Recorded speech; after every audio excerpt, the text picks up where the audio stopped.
He also has some formal training on how to facilitate group processes through the South African College of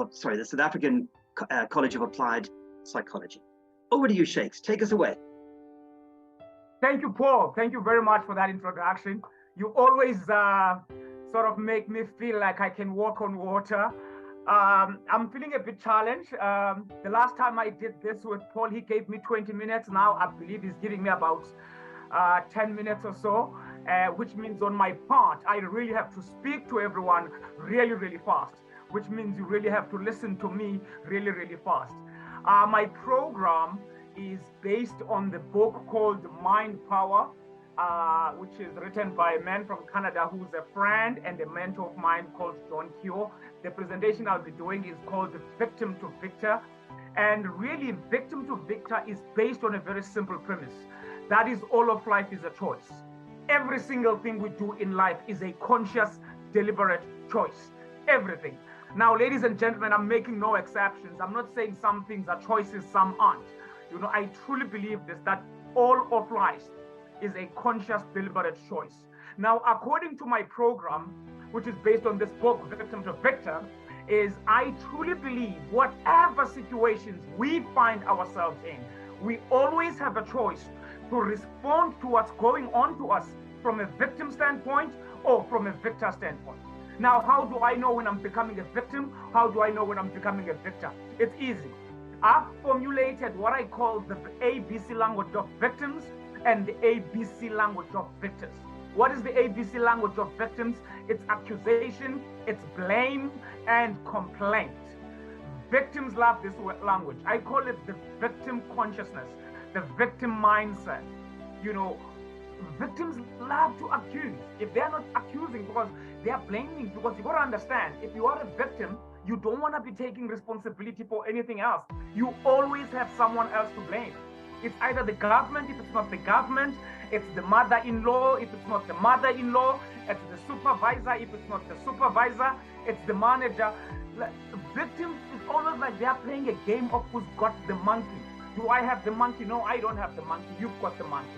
Now, on the other side of that scale, we've got the victor consciousness, the ABC language of victors, the people we call groundbreakers, the people we call leaders, our inspirations, whether they are in sport, in politics, in business.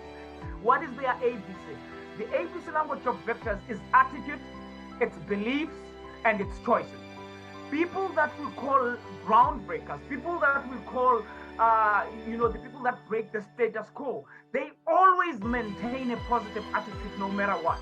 Now, my experience with attitude in more than 20 years of doing this, I've discovered it's very, very easy to maintain a positive attitude when things are going well. I find that everybody can do it.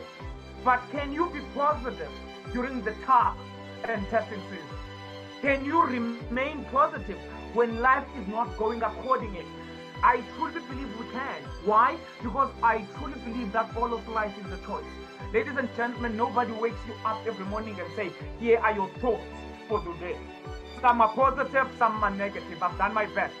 Life is typed up there. I hope you're going to have an okay day. Every morning when we wake up, I truly believe this, with this unlimited power to think whatever we want to think. The choice is ours. Now, what's interesting about what we think, a friend of mine showed me a statistic that we think on average of about 60 to 70,000 thoughts a day. Most people, what they thought yesterday is the same as what they are thinking today. So as a victor, as someone who wants to be a groundbreaker, you've got to be deliberate and very intentional about this, your headspace, and very, very protective of it. Secondly, victors victors believe in themselves. They believe in their cause. They believe in what they are fighting for. They believe what they are about.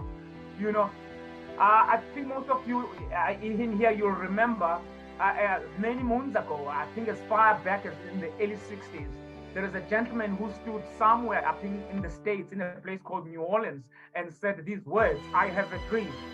And who said that? It was Dr. King. When Dr. King said those words, if you look up his speech on YouTube, I'm sure you would agree with me. He spoke with such conviction.